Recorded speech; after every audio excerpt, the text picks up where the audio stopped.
And I had been making so many connections, I had over 50 different connections to show that we're in a worldwide Holocaust today. But first, let me ask this question, because there were actually people early on that were saying, whoa, the purpose of history is to learn from it. And we're seeing some very uncomfortable comparisons with what was happening back during the Holocaust. But if anyone said that, you were attacked. You were like, oh, how dare you?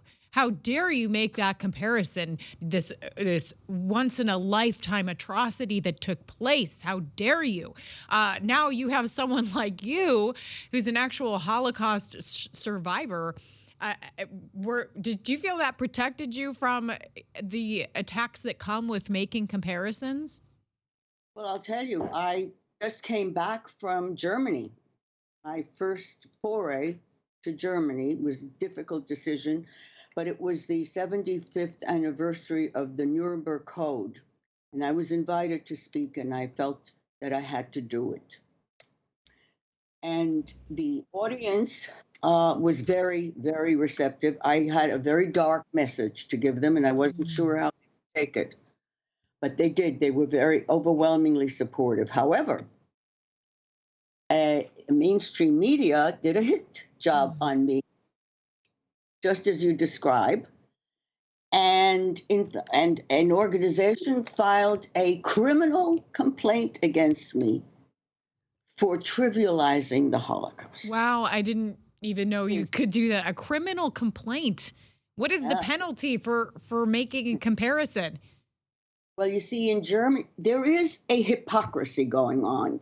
Those who absolutely don't want people to look at and recognize the parallels that led up to it took 9 years before the final solution was being implemented. The Holocaust didn't happen at Auschwitz. It didn't start there. Mm-hmm. Culminated. It was more than 9 years. Slowly, the reduction of personal freedom, discriminatory edicts. It just kept accumulating, and it normalized, essentially. People stood aside and pretended they didn't see what was happening.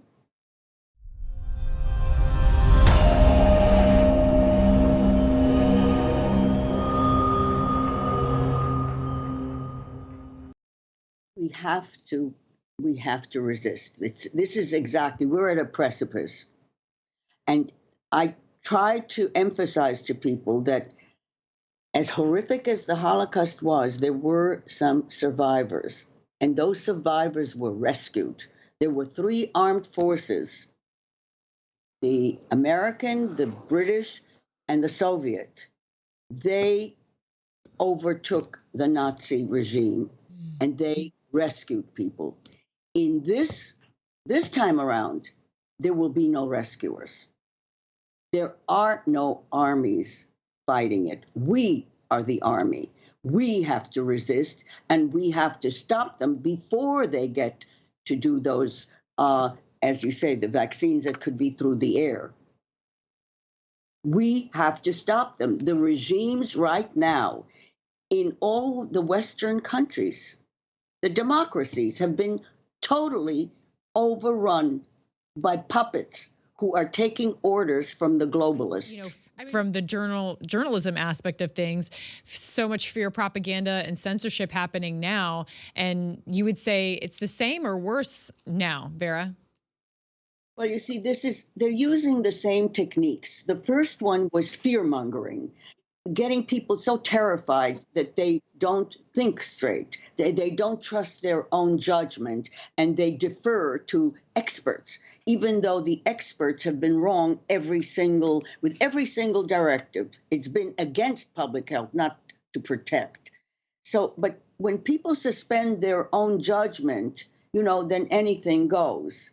So that's the first thing. The other thing was the absolute strong censorship. Under the Nazis, there was only one narrative allowed, and that was what government dictated. And anyone who even listened to a radio station abroad would be arrested. Today, you have an absolute censorship. in the United States, the number one and number two causes of death for anyone entering a hospital with COVID are elderly and disabled. Well, elderly and disabled are not comorbidities, those are just facts. There's absolutely no reason that those two population groups should be number one and two unless there's an agenda behind it. These were government orders to hospitals: do not treat the elderly. It immediately brought to mind a program under the Nazis which targeted the disabled. It was called T4. There have been massive orders of caskets, child-sized caskets. Why? Why? What are your thoughts when people say this could be even worse than the Holocaust? Absolutely, it'll be worse, because this time you won't have gas chambers. This time what you have is bioweapons.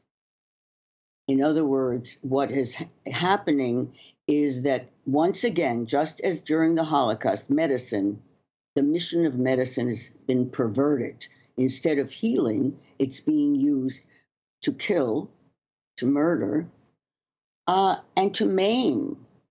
And it's being and has been used to punish people, to discriminate against them, to divide society, the vaccinated and the unvaccinated. Well, the unvaccinated today are the Jews of then.